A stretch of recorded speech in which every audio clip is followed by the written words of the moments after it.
Ow! Guys, baon. Baon yung tinik. Pero malit lang naman. Pero masakit.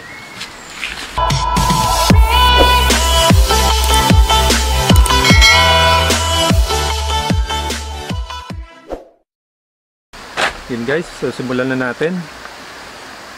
Ang gagawin ko sa kanya, tatanggalan ko muna siya. Papalibutan ko muna siya ng ito. Para matanggal yung kanyang mga ugat.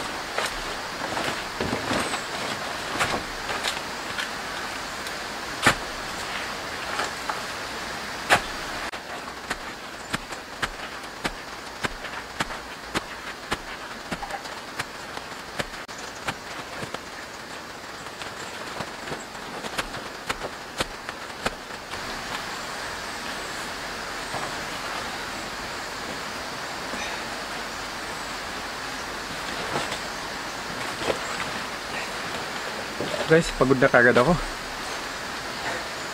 Papawisan na kagad ako. Tanggal na lang tayo ng damit.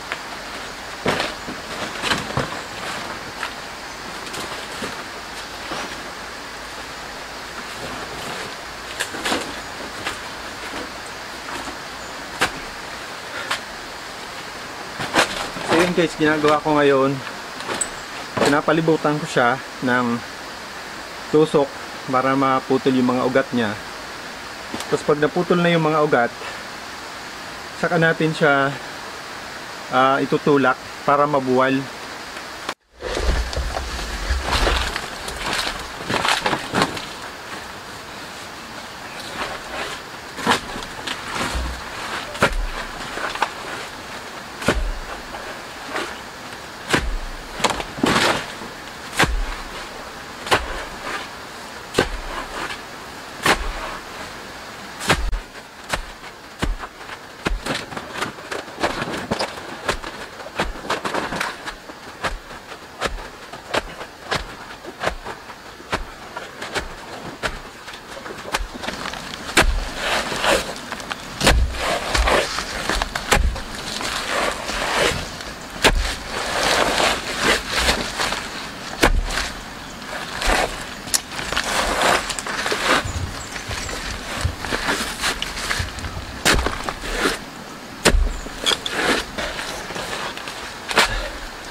Yan guys, tapos ko na siyang palibutan. Kakapagod kasi hindi ako masyadong nag-almusal.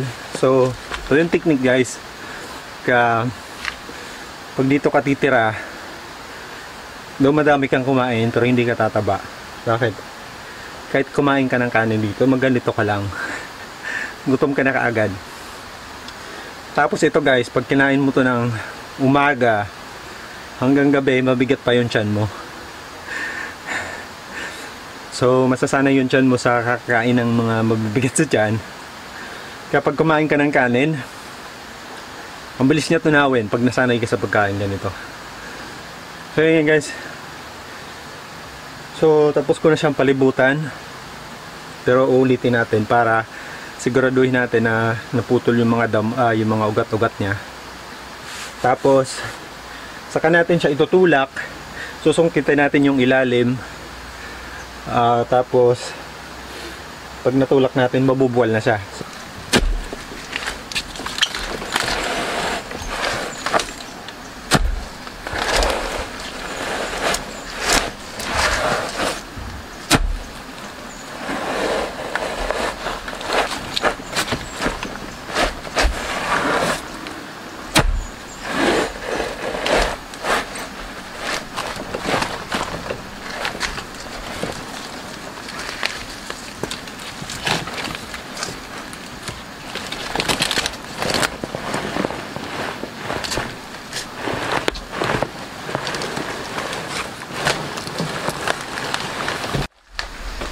Yan guys, tapos ko na siya buhalin.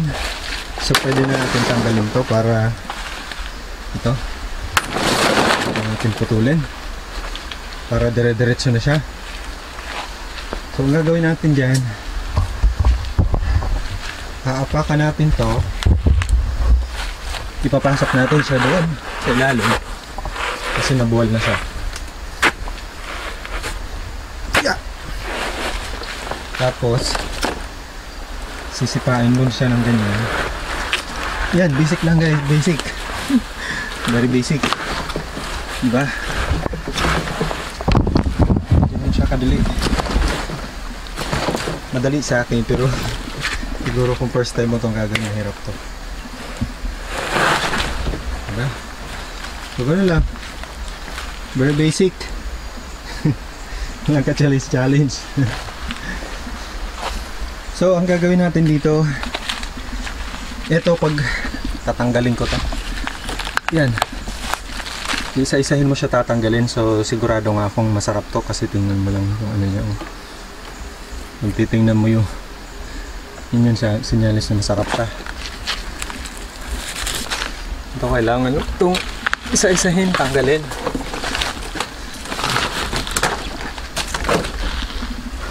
Ayan. Yeah. Guys, kailangan ko na ng dalawang kamay. Wala akong tagatulong dito guys.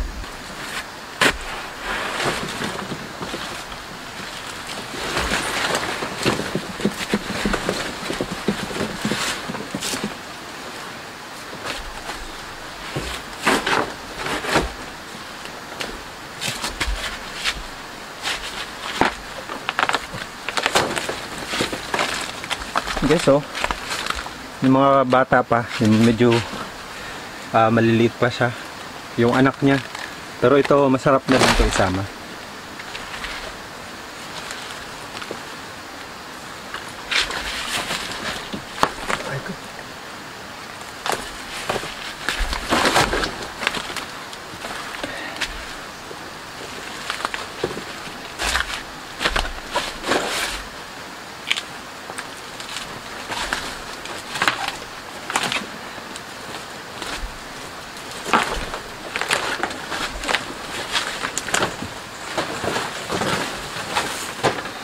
Tapos kung makita nyo, dinadahan-dahan ko kasi may ano siya. Ito, ang puno nito, meron siyang tinik-tinik. Ano kung nakikita nyo. Marami siya malilit na tinik. So kailangan mo siyang dahan-dahanin. So yun guys, ang pagkuha nito, medyo mahirap pero pagka kinain mo, niluto mo, nilagyan mo siya ng gata, masarap. Mo kasing kumain, pagka gusto mong kumain ito, magsasacrifice ka talaga. So walang madali pero worth it naman kung worth it, di ba? Ayan, kasi matagal na akong hindi nakakakain nito. Sarap to kasi kahit hindi taga dito sa amin, pag pumupunta, pinapakain nito, nagugustuhan nila. Actually, nagtitinda nito yung nanay ko. Tinitinda nila, ay ng nanay ko. Tapos laging hinahanap-hanap nila pagka hindi na nagtitinda yung nanay ko ng ganito. Sinaing lang yun, pero mas masarap pagka nilagyan mo siya ng gata.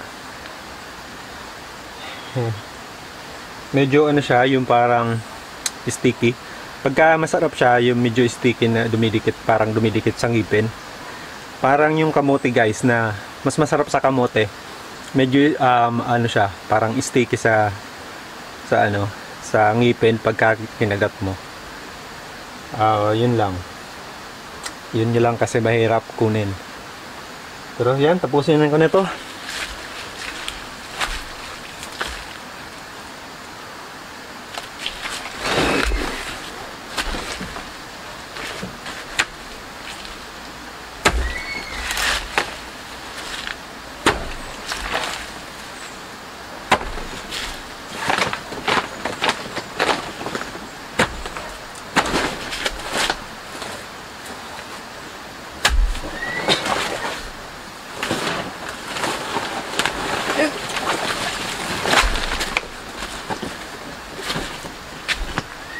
Kailangan ko siyang gamitan nun kasi ano,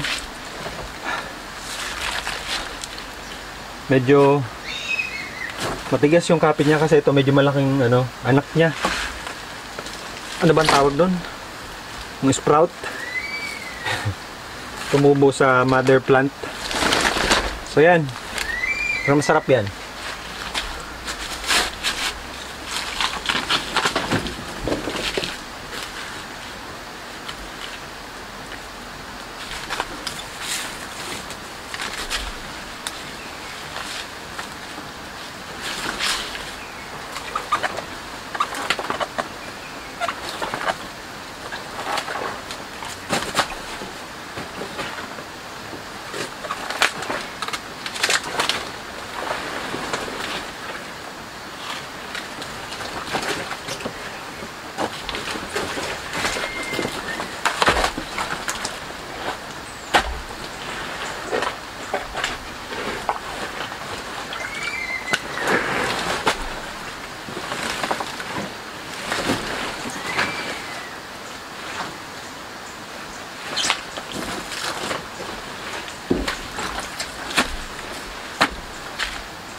Guys, baon.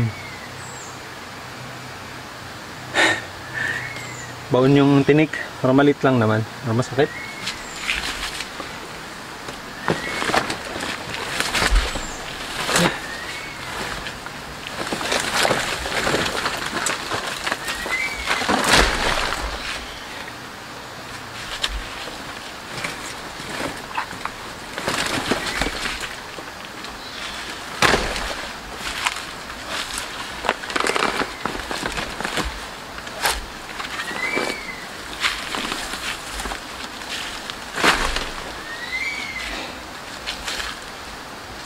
Hirap, no? Ganun talaga, guys. Ito yung nakasanayan kong buhay dito. Malilit kami pa. Siguro mga high school, ganyan. So, yun. Ako kaya ko, guys, mabuhay sa syudad. Sa city. So, masarap bumalik-balik dito. Ayoko naman tumira dito, sa bundok. Gusto ko lang, uuwi lang ako pagka ayaw ko na ng buhay city. 'Di ba? Pahinga. Mag-relax, mag-meditate dito. Pero gusto kong sa city pa rin. Kasi nandun yung parang convenience ng buhay, tas yung kadamihang opportunities, 'di ba? Nasa city. Pero baka kasi yung ginagawa kong business is online. So napakahina dito. Hindi ako makapag-upload ng YouTube dito ng video. So yan, uwi lang ako dito. Pero ito yung nakakamiss na buhay. Ayan, pwede na nating tanggalin sa puno. Puputulin na natin.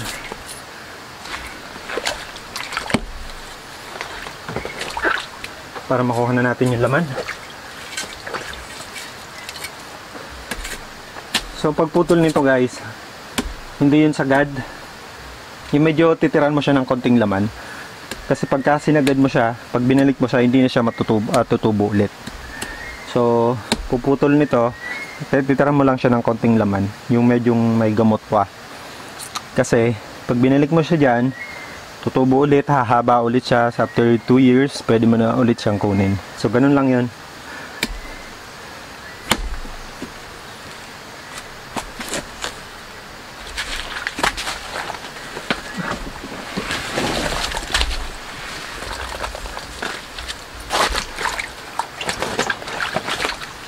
Kailangan paikot yung putol.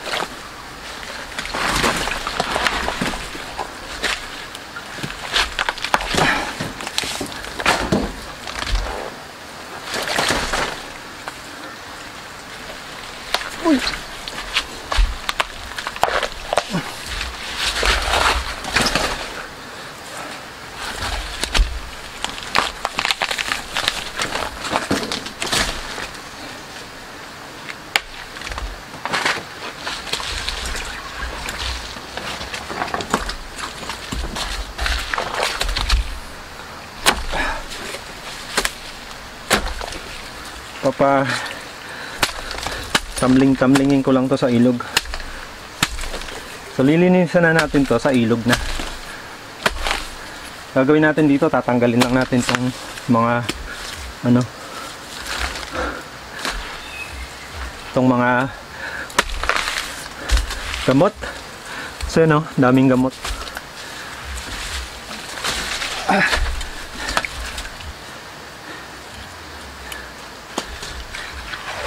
Alisin lang natin yung lupa. Tapos babalik natin siya. Kasi nga, pag merong tinanim ulit, may aanihin ka ulit, ba?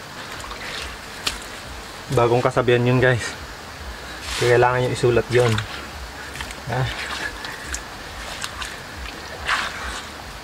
Bagong kasabihan. Yun! Sakto yung putol ko, guys, kasi ito meron pa siya, meron pa siyang yung medyo laman. Kasi pagka sagad, yung parang yung katawan niya lang. Pag walang laman, hindi na siya mabubuhay ulit. So, ganun lang. Simple. Tatayuin mo ulit siya. Tapos tatabunan. Tatabunan kabilaan.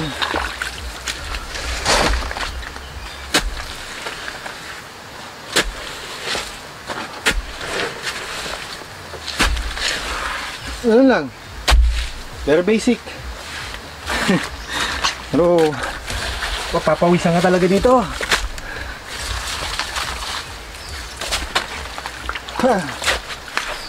Tapos na guys. Gantay lang tayo ng 2 taon. Pwede na naman ulit to.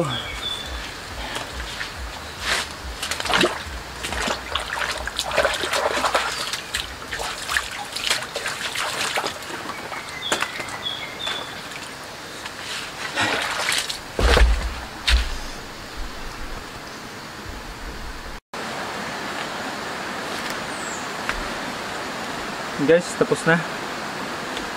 Grabe, putik-putikin ako. Pagod na pagod ako, hindi kasi ako masyado nag-almusal. So, wala akong dalang lagayan. So, siguro babalikan ko na lang mamaya. So, doon yung ilog guys, nandun yung ilog. So, doon ko siya lilinisan. Tatanggalan lang ng damo. Tapos yan, lulutuin ko na. So, after nito, gagawa ako ng kubo. Yung mga kailangan ko pa sa paggawa ng kubo. So yun guys, ayun yung kinuha ko, oh. Ayun yung kinuha ko, tapos lilinisan natin siya doon sa ilog. Nandun yung ilog guys. Naririnig nyo yung pagkaspas ng ilog. Ano tawag doon? Yan, madami pa tayong kukunin guys, oh.